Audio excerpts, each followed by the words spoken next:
Sveiki. Paskutinė gruodžio mėnesio sesija atspindi, matyt, dabartinę ES politikos sąrangos situaciją.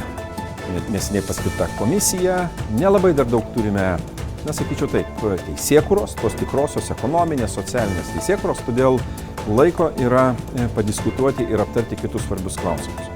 Sveikinu Europos parlamentą, balsavom štai įkurdami pilną teisį saugumo ir gynybos komitetą bei sveikatos reikalų komitetą. Abu labai reikalingi komitetai. Iš tikrųjų, aš tikiuosi, kad ir ES kompetencijos šitose srityse plėsis. Kągi, sprendimas yra rimtas, paskirti komitetai, bus išrinkta vadovybė, prasidės darbas. Ypatingai su gynybos ir saugumo komitetu, matyt, nereikia jums aiškinti, kodėl Lietuvai tai yra svarbu ir ypatingai reikalingi sprendimai turi būti priimti be jokio delsimo.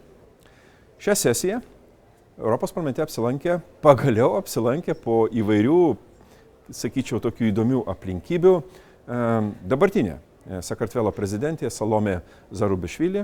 Jinai pasakė keletą svarbių dalykų. Pirma, kad tie taikus protestai, kurie užtvindė ir Tbilisio ir kitų šalies miestų gatves, yra taikus, tai yra pačių Kartvelų kova už jų ateitį. Jie supranta visas tas rizikas, jie supranta galbūt ir klaidas, kurias padarė anksčiau, beje, prezidentė atvirai pripažino, kad jinai pati galbūt laiku neįvertino tų visų, sakyčiau, valdžios slinkimo link rytų pavojų, galbūt nereagavo taip, kaip turėjo reaguoti.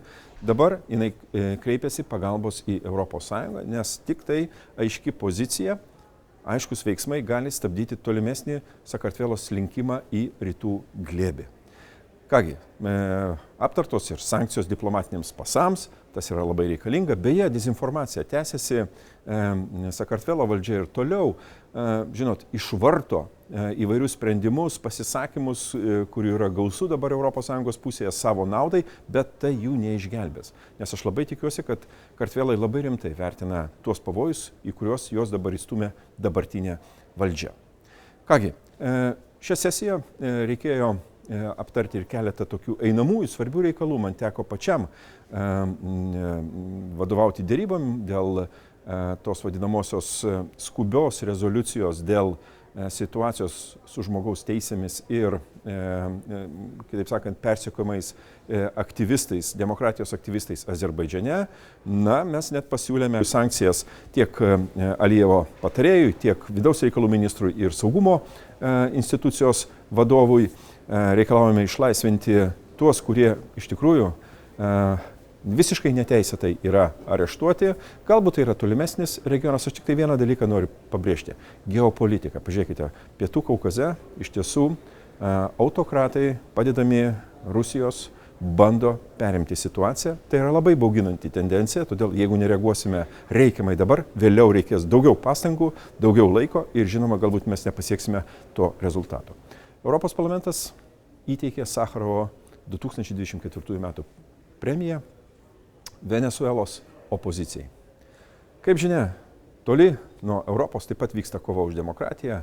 Manipuliacijos prezidentas, taip vadinamasis Maduro, bando perimti situaciją savo naudai, neprileidžia opozicijos kandidatų į rinkimus, įvairios kitos aplinkybės ten susiklosto, bet įvertinimas yra aiškus ženklas ir kitiems diktatoriams, kad mes matome iš tikrųjų tuos, kurie kovoja už demokratiją, kuriem galbūt nėra galimybių dabar laimėti, bet jie laimės ateityje.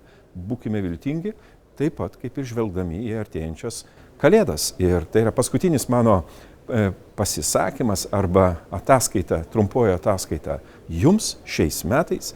Tikrai tęsiu kitais metais. Aš tikiuosi to bendradarbiavimo, aktyvaus kontakto su jumis. Ir žinoma, naudodamasis proga, linkiu jums gražiai, ramiai pasiruošti šventėm ir džiaugtis tą akimirką, kuri laukia mūsų visų Kalėdų akivaizdoje. Iki.